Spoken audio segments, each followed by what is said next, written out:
Hello students, अपन पढ़ रहे थे मसल्स के बारे में, पेशियों के बारे में। और अपना जो लास्ट टॉपिक था उसमें अपन ने पढ़ा था मसल कॉन्ट्रैक्शन के बारे में। पेशी संकुचन की क्रिया विधि अपन ने देखी थी। और आज अपन देखेंगे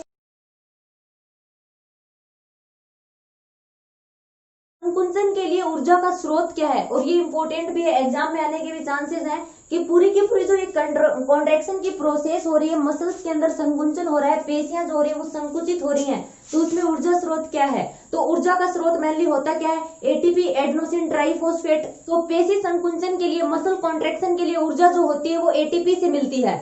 और संकुचन के समय जो एडीपी होता है, एडेनोसिन डाइफॉस्फेट होता है, उसका 18 एटीपी एडेनोसिन ट्राइफॉस्फेट में परिवर्तन किसके द्वारा होता है? क्रिएटिन फॉस्फेट जो होता है वो एडीपी को एटीपी में कन्वर्ट करता है। और मसल्स के अंदर, पेशियों के अंदर एटीपी का जो निर्माण होता है वो संचित ग्लाइकोजन व प्राप्त होने वाले ग्लूकोज तथा एमिनो अम्लों के ऑक्सीकरण की प्रोसेस के द्वारा होता है। अनोक्सी अवस्था जो होती है, ऑक्सी और अनोक्सी अवस्था क्या होती है, इसके बारे में अपन बॉटनी में भी पढ़ चुके हैं और जूलॉजी में भी अपन रेस्पिरेशन के बारे में जब पढ़ रहे थे उस टाइम मैंने बताया था। तो अनोक्सी अवस्था के दौरान क्या होता है, अधिक समय तक जब संकुचन की प्रोसेस हो रही होती है, कॉन्ट्रैक्शन की प्रोसेस जब मसल्स में हो रही होती है, तब क्या होता है, लैक्टिक अम्ल जमा होने लग जाता है, जिसके कारण क्या होता है, अपनी पेशियां जो होती है, अपनी मसल्स जो होती है, उनमें पेन होना स्टार्ट हो जाता है, उनमें दर्द होने लगता है।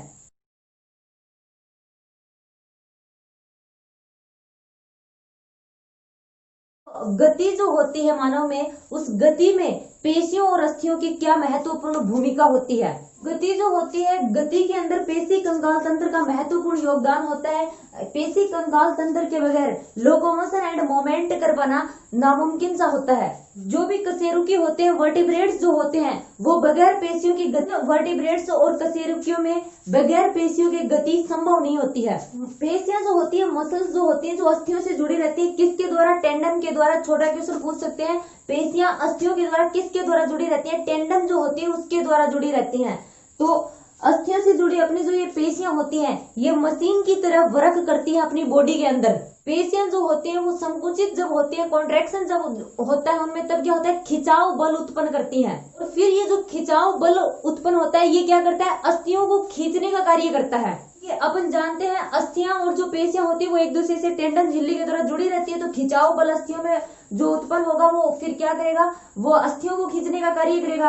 अस्थियों के खींचने के फलस्वरूप ही क्या होता है, चलन तथा गति जो होती है वो कंप्लीट होती है। और प्राणी जो होता है, उन प्राणियों के अंदर जो बॉडी का जो संतुलन होता है, शरीर का जो संतुलन होता है, वो संतुलन भी पेशी कंकाल तंत्र के द्वारा ही पॉसिबल हो पाता है। इस संतुलन के ऊपर, अपने बॉडी का जो संतुलन होता है ना, इसके ऊपर अपना तंत्रिका तंत्र जो होता है उसका सीधा नियंत्रण होता है। तो इस प्रकार से जो गति होती है, गति के अंदर अपनी पेशियों और अस्थियों की महत्वपूर्ण भूमिका होती है। अब अपन डिस्कस कर लेते हैं अस्थियों से रिलेटेड कौन कौन से डिसऑर्डर्स या डिसीज जो होती हैं वो फैलती हैं। ठीक है, अस्थियों के रोग। सबसे पहले अपन डिस्कस करेंगे संधि शोध के ऊपर। और संधि शोध जो है, इस रोग के बारे में आप जानते भी होंगे, इसका दूसरा नाम आपने जरूर सुना होगा। संधि शोध जो होता है वो जोड़ों का दर्द होता है, जिसे गठिया बाय भी बोला जाता है। क्या होता है, अस्थियों की जो संधियां होती हैं, अस्थियों के जो जॉइंट्स होते हैं, उनमें पेन होने की वजह से चलने में, फिरने में, उठने में, बैठने में दिक्कत होने लगती है। इस संधि शोध के 3 मुख्य प्रकार होते हैं। फर्स्ट कौन सा? संधिवातीय संधि शोध। सेकंड होता है ओस्टियो एथाइटिस। और थर्ड होता है गठिया।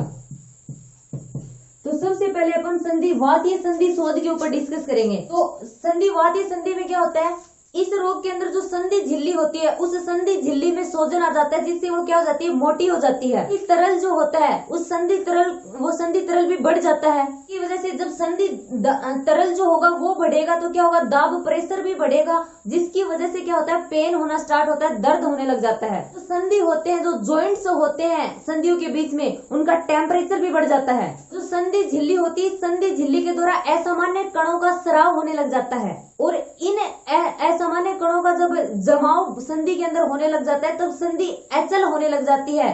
अचल मतलब चलना फिरना बंद। ये जो अपना डिसीज होता है, ये जो रोग होता है, एक प्रकार का स्व प्रतिरक्षण रोग होता है। स्व प्रतिरक्षण रोग मतलब शरीर का जो स्वयं का प्रतिरक्षा तंत्र होता है वो स्वयं के ही ऊतकों पर आक्रमण करना शुरू कर देता है। और इस रोग का निदान किस प्रकार से किया जाता है?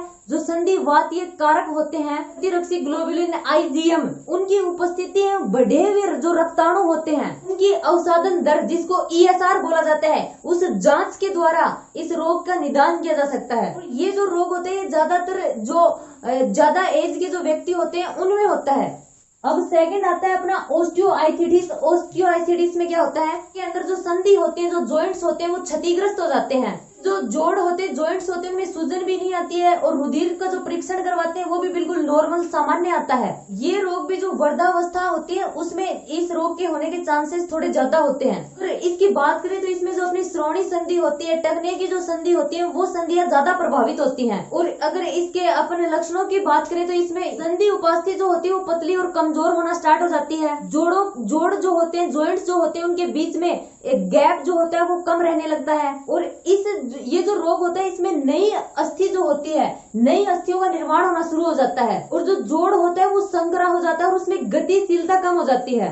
फिर धीरे धीरे वो जो जोड़ होते हैं, जॉइंट्स होते हैं, उनमें पेन होना, दर्द होना स्टार्ट हो जाता है। जब कंडीशन ज्यादा खराब हो जाती है तब वहां पर क्या किया जाता है, प्लास्टिक तथा धातु से बने हुए अवयव जो होते हैं, उन प्लास्टिक और धातु से बने हुए अवयवों को जो अपनी अस्थि होती है वहां पर प्रतिस्थापित कर दिया जाता है। अब थर्ड नंबर आता है अपना गठिया। इसमें क्या होता है, रोग में जो जोड़ होते हैं, जोड़ों जहाँ पर जॉइंट्स होते हैं वहां पर यूरिक अम्ल जमा होने लग जाता है, जिसकी वजह से वहां पर सूजन, दर्द व जकड़न होती है। और इस रोग के लिए स्टेरॉइड जैसी जो मेडिसिन होती है वो डॉक्टरों के द्वारा दी जाती हैं।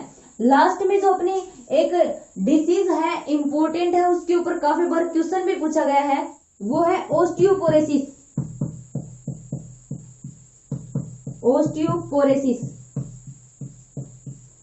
और ये लास्ट डिसऑर्डर है अपना अस्थियों से रिलेटेड। और इस रोग में क्या होता है, अस्थि जो होती है, अस्थियों के अंदर उनके कार्बनिक जो भाग होते हैं, इन जो खनिज कैल्शियम आयन जो होते हैं उनकी कमी होने लग जाती है और अस्थि पतली होने लग जाती है। उनकी मजबूती जो होती है वो घटने लग जाती है और प्रत्यास्था का गुण उनमें से कम होने लग जाता है, जिससे अपनी अस्थि जो होती है उनके टूटने की प्रवृत्ति जो होती है वो बढ़ जाती है। ये ओस्टियोपोरोसिस जो होता है ये सारे के सारे संपूर्ण कंकाल तंत्र को प्रभावित करता है, लेकिन अपना श्रोणी और अपनी कलाई या अपने कशेरुकों का जो पार्ट होता है ना, उसके ऊपर इसका इफेक्ट ज्यादा होता है। ये जो डिसीज होती है ये आयु के साथ बढ़ती है, लेकिन जो एस्ट्रोजन हार्मोन होता है वो एस्ट्रोजन हार्मोन वर्ध महिलाएं जो होती है उनमें उनकी कमी होने लग जाती है, जिसकी वजह से जो वर्ध महिलाएं होती हैं उनमें ओस्टियोपोरोसिस होने की संभावना भी ज्यादा हो जाती है।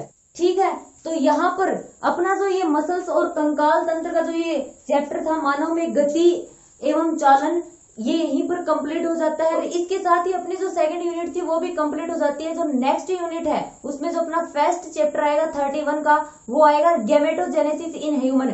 मानव के अंदर जो युग्मक जनन की जो प्रोसेस होगी वो देखेंगे किस प्रकार से कंप्लीट होगी।